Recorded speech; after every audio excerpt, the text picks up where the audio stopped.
Hi, this is Andy at Wawasee Boat Company.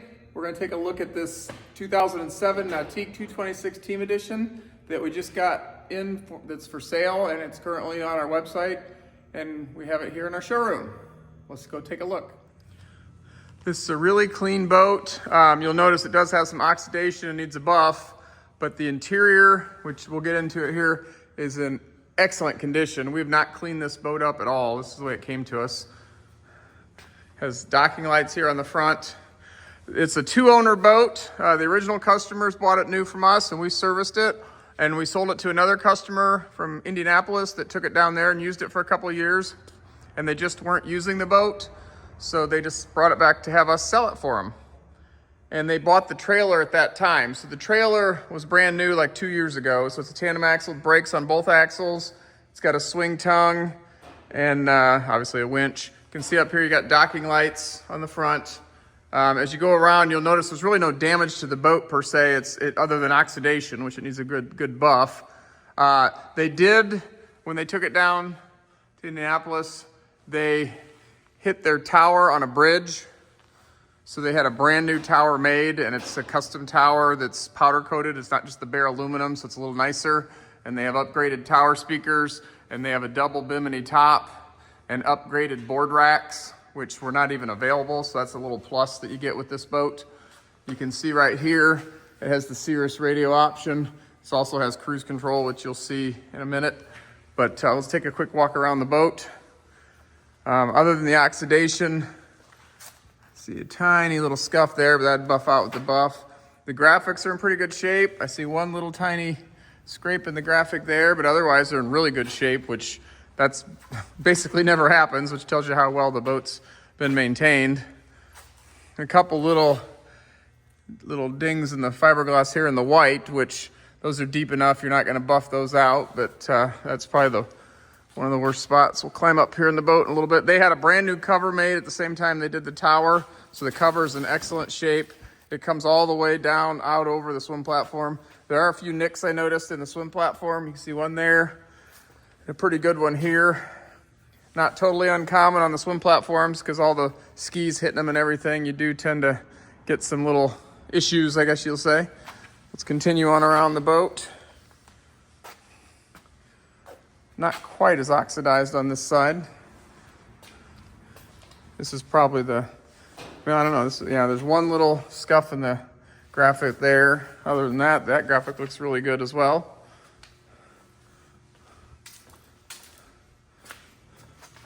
Let's take a look down underneath here. The hull looks great. Get way down underneath here, look back up at it. It's got some rub marks from going on and off the boat lift, but that's pretty normal. Let's go back around here to the back and go look underneath. Forgot to look down here. Prop and rudder looks great. Got your removable swim platform. There's your paddle wheel for your speedometer. Obviously the bilge plug, which is out. You do have, you can see, I don't know if you can see way up under there, the fins. I can see the intakes. And 226 had the dual exhaust. So let's climb up in there and take a look. Okay, let's go on board and take a look. One of the nice things, the 226 is one of their first boats that had the walk-through transom, so you don't have to climb over the upholstery all the time. You've got your pop-up lifting ring there, but that's one of the best parts about this from a family standpoint. It's the ski toes up there, so you don't have to climb clear to the back to hook a ski rope on or a tube rope. And it's easy to get to, but yet it's out of the way for people in the boat. You can walk through, as you can see. Carpet's in excellent shape. Take a quick tour of the whole boat here. I think I showed you the bow earlier, but this is just in excellent shape. Just trying to go slow here. Everything's in great shape. It's the poles for the cover. The in-floor storage. If you didn't have the wakeboard edition, this would just be ski storage. These always fit snug here because of the carpet. Let's see if I can pull it up, just my finger. Yep, there we go. You can see there's your front ballast tank there. It's the back edge of your fuel tank. There's your bilge pump. Then you've got the gull wing seat right here. Lifts up. And you've got a lot of storage up underneath, and then you can see the part of the Team Edition, you get the subwoofer. It's got 2 amplifiers, one for the stereo system in the boat and one for the tower speakers. And then there's your little box over on that side. That's the Cirrus radio. So that's not as big a deal anymore with the iPhones and everything. One nice thing about this boat with the head unit, it's not Bluetooth, but the best thing is it does have an aux plug, which allows you to get an aftermarket Bluetooth and put it in there.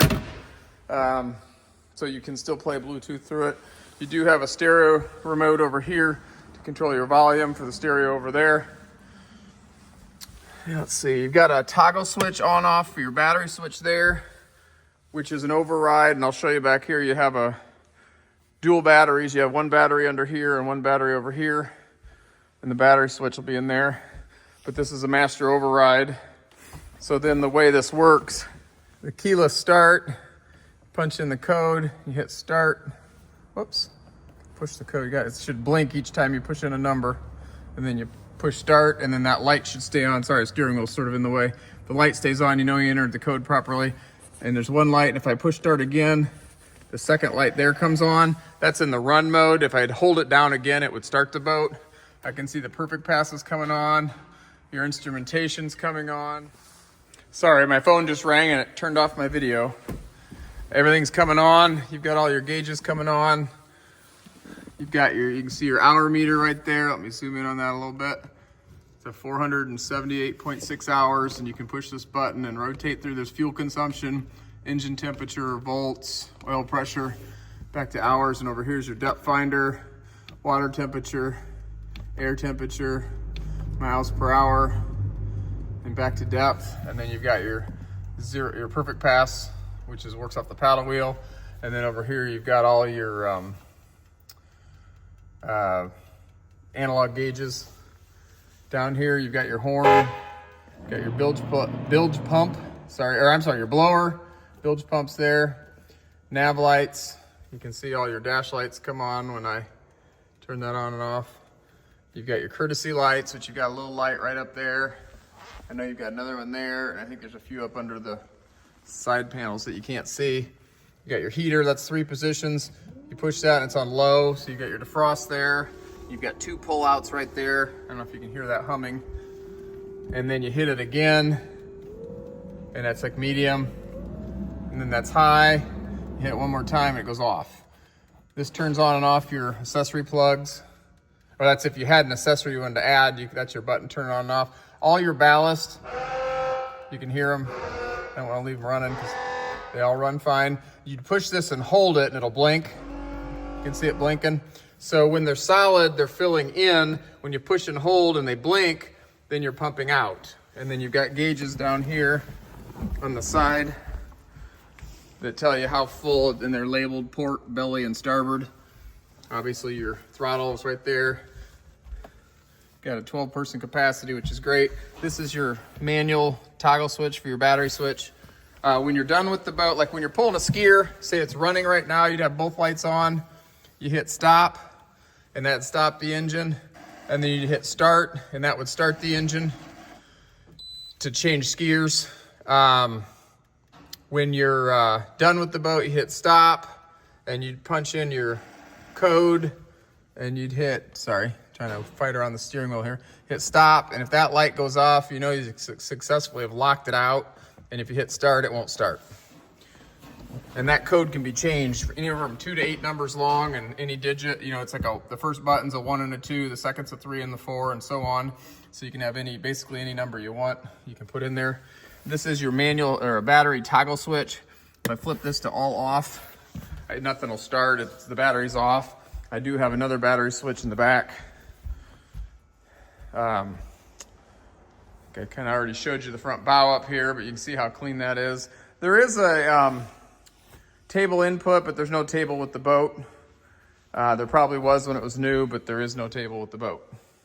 So if you wanted to get a table, it's a pretty standard size hole. It'd be easy to do, but the option came with a table. If you got the table, and 2 ports, one front and one back, so you could use the table in either place. So all you'd have to do is get a table and the post that just slides into the hole, jams in there if you wanted to have a table. Over here, you've just got more storage under here. Little tray, this lifts out. I can get my fingers on it. I'm working with one hand here because I'm holding the camera with the other. So you just got more storage. Same thing over here. This has a lift out tray as well with storage underneath it. You could leave the trays out altogether if you wanted. I can get the fingers under there, but that's got quite a nice little storage compartment down in there. You can see how clean, even down in there, how clean the carpet is. It's not all junky. And then under here, you've got your other battery. Second battery there with more storage. You got your through hole inspection ports. And then your other battery, which I guess that was one battery. Here's the second batteries right there under that step with a little bit of storage in front of it. You've got access to the other one ballast tank, side ballast tank here. There's your sending unit for that ballast tank, and you got a little bit of storage on top. Obviously that one's not as deep because you got the walk-through right there. And then this side, you've got same thing. They've got some stuff in here. I guess they're leaving with the boat, some fenders and whatnot. But you've got carpet on top of your ballast tank there. But there's your battery switch, dual battery switch. It's on battery number 2 right now. We can flip it to off, which is straight up. If you just wanted to use battery 1, or if you wanted to use both batteries, so when it's running, it's charging both batteries, you can put it on 1 and 2. Here's your circuit breakers. That's your ballast circuit breakers, your amp circuit breakers, bilge pump circuit breaker. Access to all that right there. Okay, let's take a look at the engine here.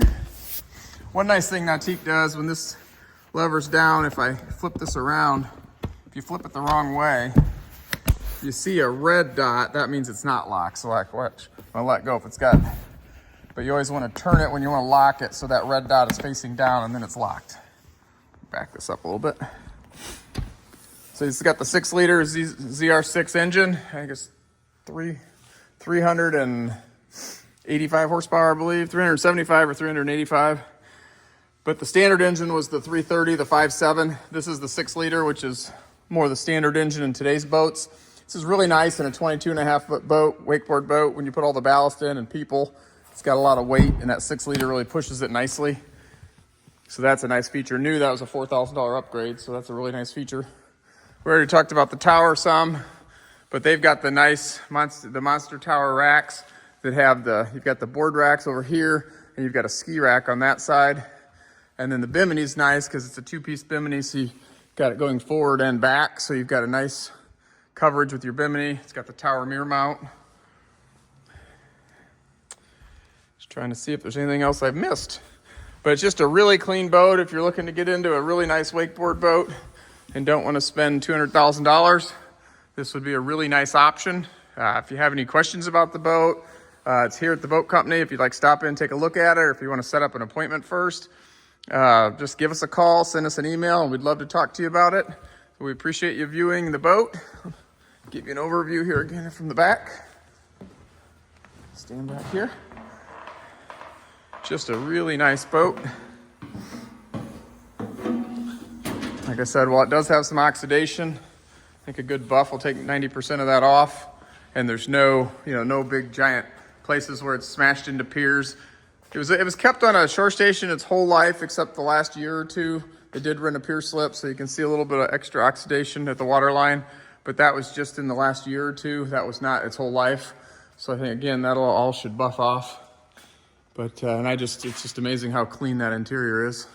So give us a call. We'd love to talk to you about it. And we appreciate you viewing the boat. And thanks again. It's a 2007 Nautique 226 Team Edition 6-liter engine at Wawasee Boat Company in Syracuse, Indiana. Thank you.